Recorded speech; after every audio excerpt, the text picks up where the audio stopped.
नमस्कार दोस्तों, स्वागत है आज की खास रिपोर्ट में। आज हम आपको ले जा रहे हैं मध्य पूर्व के ताज़ा घटनाक्रम की गहराई में, जहां इजराइल और हिजबुल्लाह के बीच एक और ख़तरनाक मोड़ आ गया है। इजराइल डिफेंस फोर्सेस ने कथित तौर पर हिजबुल्लाह के प्रमुख हसन नसरल्लाह के मारे जाने की खबर दी है।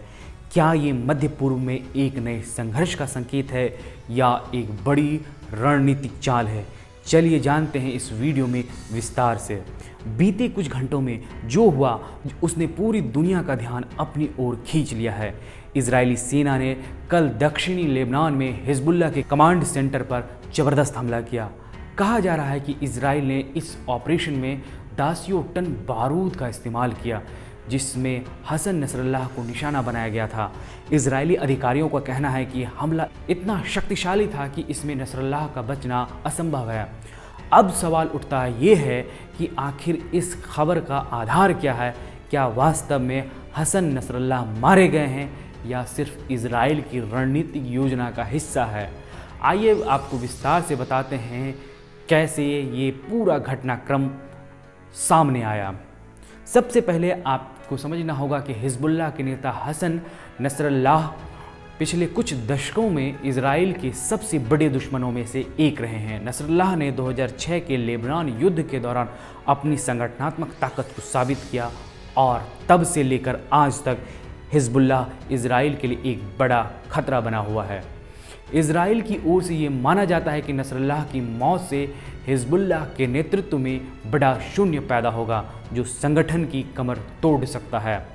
अगर बात करें इजराइल के हमलों की, तो इजराइल डिफेंस फोर्सेस IDF ने पिछले कुछ दिनों से लेबनान पर लगातार हमले तेज कर दिए हैं। इजराइल का ये दावा है कि उसने हिजबुल्लाह के मुख्य कमांड सेंटर और अन्य ठिकानों को पूरी तरह से तबाह कर दिया है। इस हमले में बेका घाटी, बालबेक और नबातियेह के इलाके शामिल थे, जो हिजबुल्लाह के गढ़ माने जाते थे। इजरायली अधिकारियों के हवाले से मिली रिपोर्ट के अनुसार ये हमला बेहद सटीक और योजनाबद्ध तरीके से किया गया था।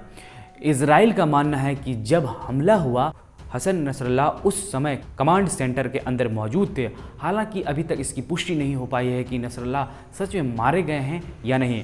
हिजबुल्लाह ने अपनी ओर से कोई भी प्रतिक्रिया या फिर यूँ कहें तो बयान जारी नहीं किया है। दूसरी तरफ लेबनान की ओर से लगातार जवाबी हमले भी हो रहे हैं। हिजबुल्लाह ने भी इजराइल के उत्तरी इलाकों में कई रॉकेट दागे, जिसके कारण इजराइल के कई शहरों में हवाई सायरन बजने लगे हैं। इजराइल के होम फ्रंट कमांडर ने आपातकालीन चेतावनी जारी करते हुए उत्तरी इजराइल के अधिकांश हिस्से में सुरक्षा अलर्ट जारी कर दिया है। इजरायली सेना ने दावा किया है कि उसने हिजबुल्लाह के रॉकेट लॉन्चर्स और हथियारों के भंडार को पूरी तरह से ध्वस्त कर दिया है। हालांकि लेबनान की ओर से लगातार रॉकेट हमले जारी हैं और दोनों देशों के बीच तनाव लगातार बढ़ता जा रहा है। इजराइल और हिजबुल्लाह के बीच ये संघर्ष किसी भी वक्त बड़ा रूप ले सकता है। दोस्तों, ये पहली बार नहीं है कि इजराइल और हिजबुल्लाह के बीच ऐसा बड़ा टकराव हुआ है, लेकिन इस बार हसन नसरल्लाह की संभावित मौत ने इस संघर्ष को और भी गंभीर बना दिया है। अगर नसरल्लाह की मौत की पुष्टि हो जाती है तो इसका असर केवल लेबनान और इजराइल पर नहीं बल्कि पूरे मध्य पूर्व पर पड़ेगा। क्या ये संघर्ष एक और बड़ी जंग में तब्दील होगा? आने वाले दिनों में क्या होगा? हमें और बड़े हमले देखने को मिलेंगे? इन सवालों का जवाब आने वाला वक्त देगा।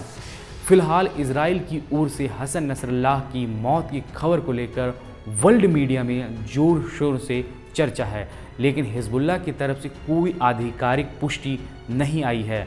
लेबनान की न्यूज़ एजेंसी NNA के मुताबिक हमलों में कितने लोग मारे गए हैं, इसका सही आंकड़ा अभी तक सामने नहीं आया है, लेकिन मारे गए लोगों की संख्या बढ़ने का अंदेशा जताया जा रहा है। दोस्तों, आने वाले दिनों में इस मामले में और भी खुलासे हो सकते हैं। हमारी टीम लगातार इस पर नज़र बनाए हुए है। जैसे ही कोई नया अपडेट आता है हम आपको तुरंत बताएंगे। इस तरह की महत्वपूर्ण खबरों के लिए हमारे चैनल को सब्सक्राइब करें और बेल आइकन ज़रूर बजाएं ताकि आप तक हर खबर सबसे पहले पहुंचे। आप क्या सोचते हैं, क्या हसन नसरल्लाह की मौत मध्य पूर्व में एक नए युद्ध की शुरुआत करेगा? क्या इजराइल और हिजबुल्लाह के बीच ये टकराव और भी भयानक हो सकता है? आप अपनी राय हमें कमेंट सेक्शन में बताएं। आज के लिए बस इतना ही। जुड़े रहिए हमारे साथ और देखते रहिए हमारी एक्सक्लूसिव रिपोर्ट।